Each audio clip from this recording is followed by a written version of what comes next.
we're coming off of the 2024 presidential election.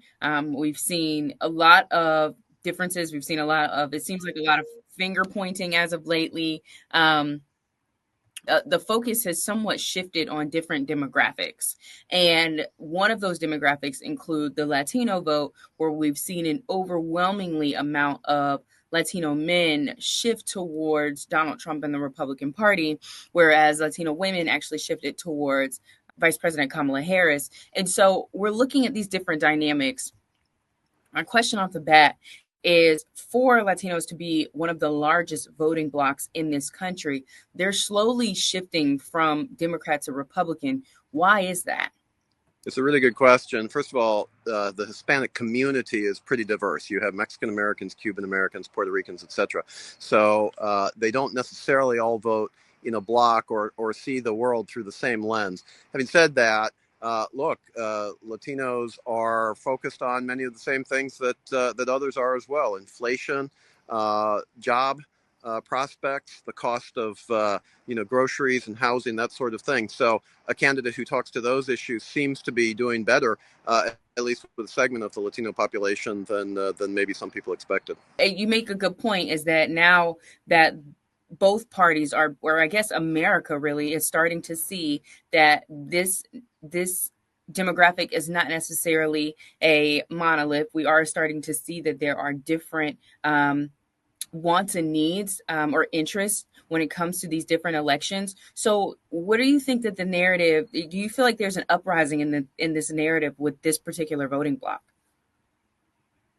Well, I think it's definitely shifting. There's no question about it. And let me take one specific example: migration. The assumption is that Latinos perhaps would be in support of large migration, and therefore have greater support for the Biden approach, and certainly Vice President Harris.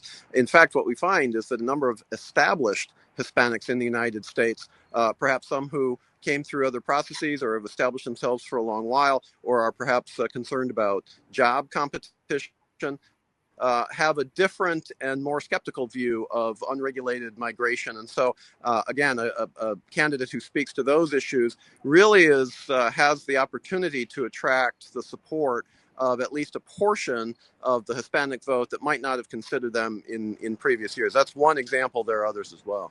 Now let's shift to the policy, because Donald Trump has promised a mass deportation coming into January when he officially takes office, something that he plans on picking up from his 2017 administration. So what is to come when it comes to this mass deportation? What can the Latino community expect, and what can America expect as well?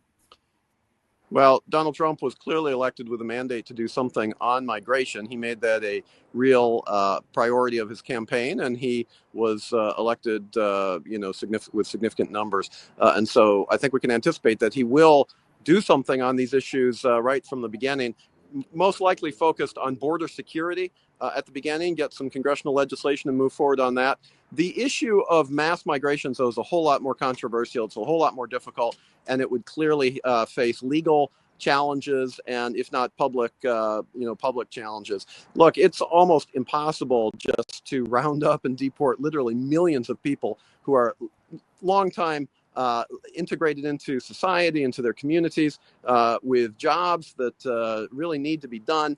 And so just the sheer logistics of it would argue that it would be really difficult to do, if not morally something that we shouldn't necessarily be considering as well. Having said that, there could be certainly deportations of folks who have committed crimes or who have somehow run afoul of the law once they've come here. That would probably be the most likely scenario, at least at the beginning. But mass roundups would be a whole lot more complicated, more difficult, and therefore less likely.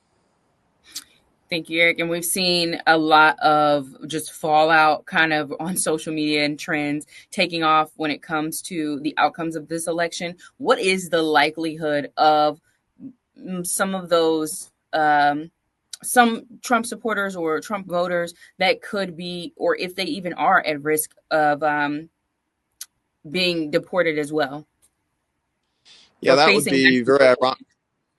It would be really ironic if some of the folks who voted for President Trump would be the ones who find the possibility of being deported to other countries. But I would judge that likelihood to be fairly low for the simple reason that people who are voting are here legally and entitled to vote.